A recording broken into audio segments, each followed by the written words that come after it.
Honorable Jack Wanami Wamboka is the Member of Parliament representing Bumula constituency. In the recent times, Honorable Wanami Wamboka cause a serious political storm in the Republic of Kenya after amejitokeza wazi na kusema atapeleka mswada bungeni kwa ajili ya kuimpeach ama kubandua naibu wa rais wa taifa la Kenya, His Excellency Gachagua. So on today's video, guys, I want us to look at those sentiments by Honorable Jack Wanami Wamboka. Welcome to the Monarch Sam Show. In case you're watching this channel for the first time, please take a second, hit that subscribe button so that every time we produce a video like this, YouTube will automatically notify you. To our returning subscribers, thank you guys for your continued support. To those viewers ambao bado hawaja subscribe, asanteni sana for watching our videos. So take that another step and hit that subscribe button so that you can be part and parcel of this Monarch Sam fraternity. The best way to support this channel is by giving it a thumbs up, that like button, so that we can recommend the video to more viewers. So I want us to first look at circumstances zenye zinaweza lead to a president in the Republic of Kenya or deputy president to be impeached, because the circumstances that can lead to a president being impeached are the same circumstances that can lead to a deputy president being impeached, because these people share what we call the presidency. So the first circumstance is if the president or the deputy president is physically or mentally incapacitated. In that case, the deputy president, His Excellency Gachagua, does not fall into that category. Gachagua, the deputy president, is in capacity to perform his duties and tasks. Tumemwona hadi akifanya mikutano moja zaidi ya moja kwa siku. The second circumstance is if the president or the deputy president violates the international law. Also there, I don't think there is any international law the deputy president has violated, because kama kungekuwa naye tungekuwa tumesikia. Then the third one is gross misconduct of the office of the president or that of the deputy president. So that's where Honorable Wanami Wamboka amekuja na kusema ya kwamba the deputy president ameshindwa kujiportray as a national leader, as the deputy president of the Republic of Kenya, but he's portraying himself as a Kikuyu kingpin and as the deputy president of the Kikuyu nation. So guys, utakumbuka tu ni majuzi tumekuwa na mkwaruzano kati ya gavana wa Nairobi Johnson Sakaja na naibu wa rais His Excellency Gachagua over the matatu business, the night clubs. Nyuma ya hapo kidogo tulikuwa na mkwaruzano wakati wa importation ya mahindi, ambapo tuliona viongozi wa Western Kenya, Mlembe Nation, wakijitokeza na kusema wataokota signatures za kuimpeach CS wa business na industrialization and investment, Honorable Moses Kuria, ambaye ni wa Mount Kenya. So kumekuwa na series ya mvutano between the leaders from Mount Kenya and those from Western Kenya. So that's what I want us to look at. Ni nini hii yenye inafanya hawa viongozi wote wako Kenya kwanza lakini wameshindwa kukaanisha? Every day tunasikia this versus this.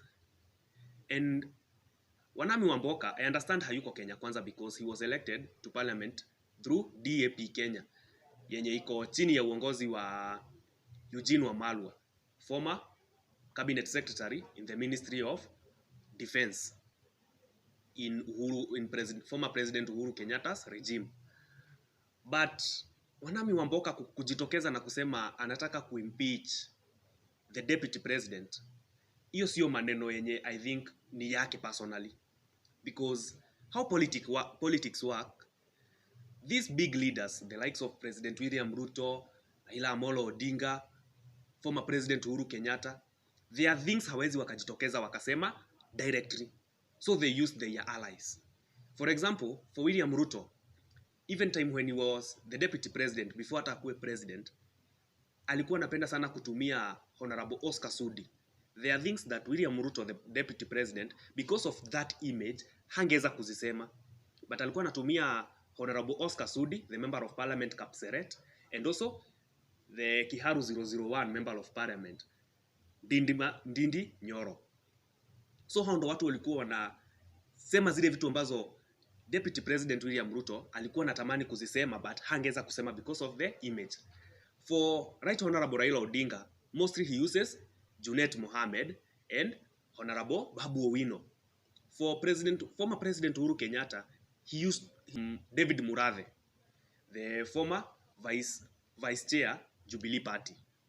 So I see this Wanami Wamboka member of I see this Honorable Wanami Wamboka statements kama ni mtu amemtumia to pass a certain message to His Excellency Rigathi Gachagua, because impeaching a deputy president in the Republic of Kenya means a lot. It's a huge political storm, because I want us to look at it this way. Today, William Ruto is the president of the Republic of Kenya. That's a fact. And for William Ruto to become the president, Mount Kenya played a very significant and vital role, because the casted votes, almost 87% were casted in his favor. So William Ruto anaelewa vizuri sana that impeaching Rigathi Gachagua will mean that ata lose the grip ya the mountain. Na it's so crucial at a point like this yenye the Right Honorable Raila Odinga anajaribu refurbish. Anajaribu rebrand after amepoteza uchaguzi huu. So impeaching Gachagua will mean that Gachagua will be desperate, and inawezekana after impeach anaweza work na Raila Odinga. That will mean that William Ruto come 2027 atakuwa na very big challenge ya kuface Mount Kenya na Nyanza zikuwa zimeshikana. So William Ruto is, as the president, ni mtu haezi penda his deputy akuwe impeached. But there is people around him wenye wanajaribu send this message to his deputy. So I want us guys to look at the reasons as to why we have seen fights between the leaders of Mount Kenya and those of Western. Because basically, the leaders from Mount Kenya wanajitokeza kurari up behind His Excellency, the Deputy President, Rigathi Gachagua.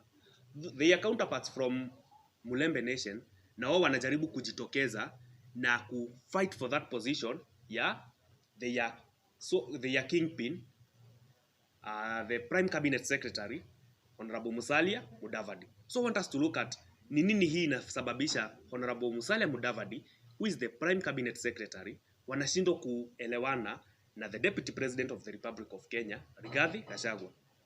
In my view, I think there are 4 or 3 reasons as to why these two people ambao wako kwa hii serikali moja ya President William Ruto wanashindwa kukaanisha. By the way, yesterday, when President William Ruto had a retreat with his cabinet at Nanyuki, I noted something yenye ilikuwa so interesting. Right now, William Ruto is the President of the Republic of Kenya. So in every meeting, may it be government, ama hata church event, mostly inapangwa na the state. Na the state inafuata sana protocol. But yesterday, in the pictures that were shared, I saw Deputy President Rigathi Gachagua, then President William Ruto, then Musalia Mudavadi. That was the sitting arrangement. But that's something that I was concerned with, because that's not the way the protocol should be. Tumeona in other events, tumekuwa tukiona Musalia Mudavadi, then Rigathi Gachagua, then President William Ruto. Yani wamekuwa kifuatana hivyo. But jana, President William Ruto alikuwa amekaa katikati ya Gachagua na Mudavadi. So that's significant politically speaking, because in politics hakuna tu vitu zinahapenigi out of coincidence. Politics huwa imepangwa. So why are we witnessing all this drama between Honorable Musalia Mudavadi and His Excellency Rigathi Gachagua? For me, the first reason as to why there is all this drama around these two gentlemen, there is battle for supremacy. Today, Rigathi Gachagua, the Deputy President, according to the Constitution, he is considered as the second most powerful individual in the executive and in the government after the President of the Republic of Kenya. On the other hand, President William Ruto created a position, the Prime Cabinet Secretary, for Honorable Musalia Mudavadi, yenye haiko given in the constitution. But the mandate zenye amepatia Mudavadi, some of them zinafaa kufanywa na Rigathi Gachagua. We have seen Mudavadi, the Prime Cabinet Secretary, representing the President in international meetings.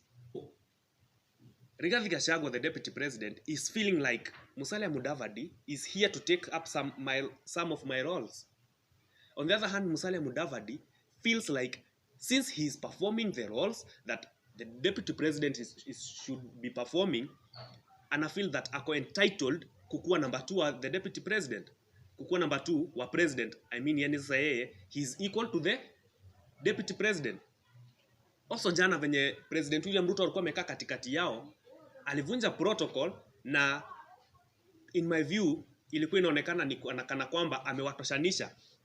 Hakuna ati huyu alafu mimi. Alikuwa amekaa katikati yao. Yani meaning it's like they are sharing their roles. The second thing is the 2027 political equation.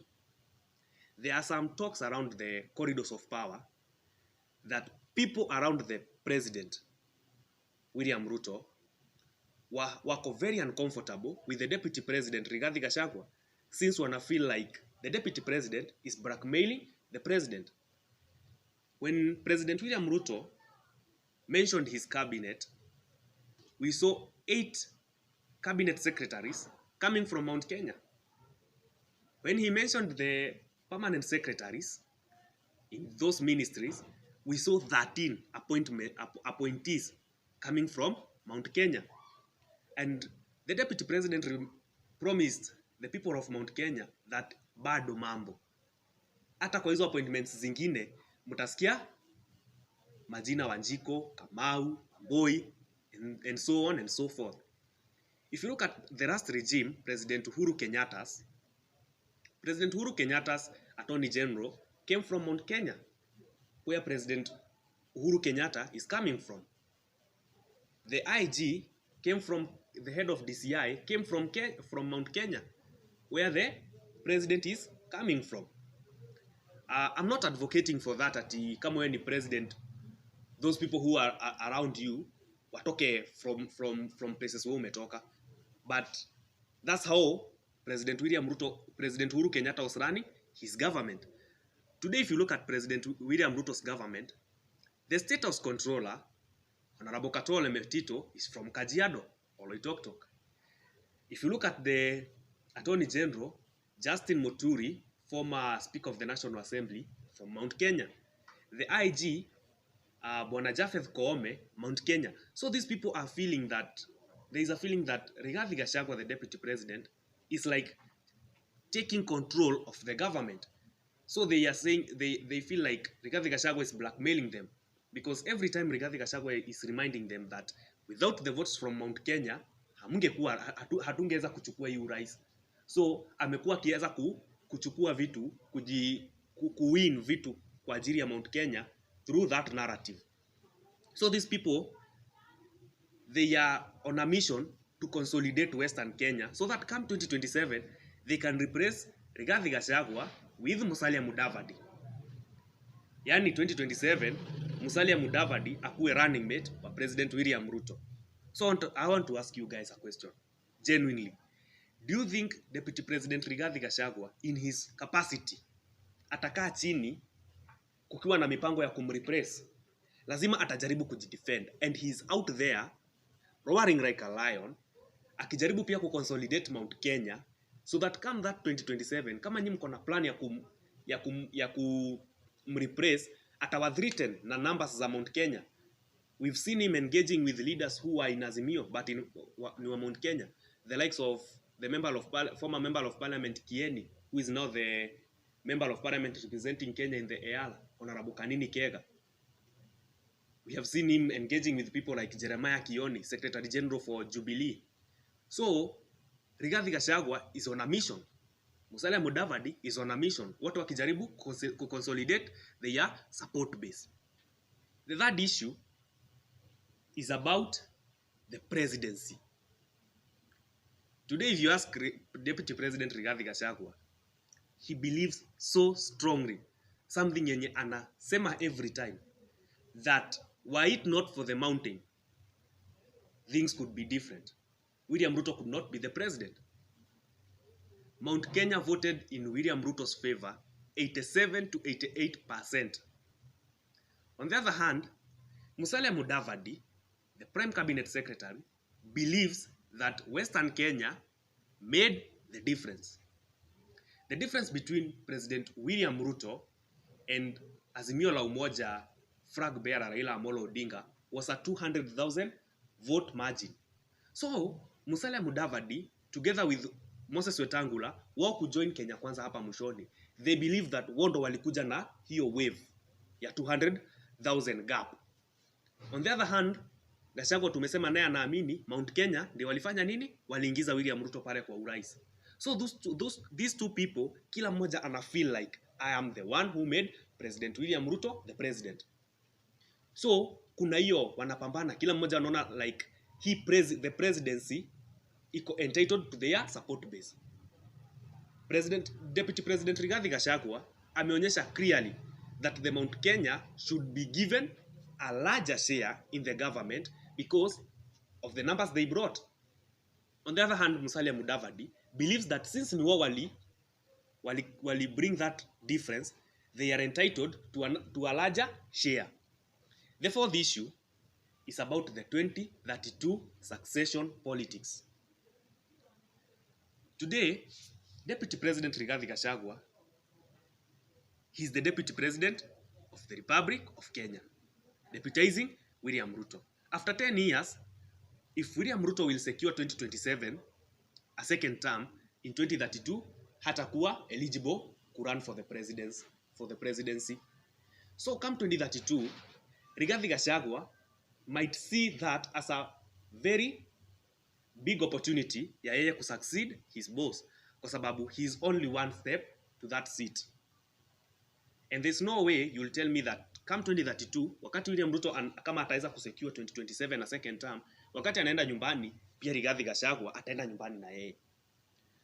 Honorable Musalia Mudavadi amecovet hii kiti for a very long time. In 2013 he was in the ballot, akakuja namba 3.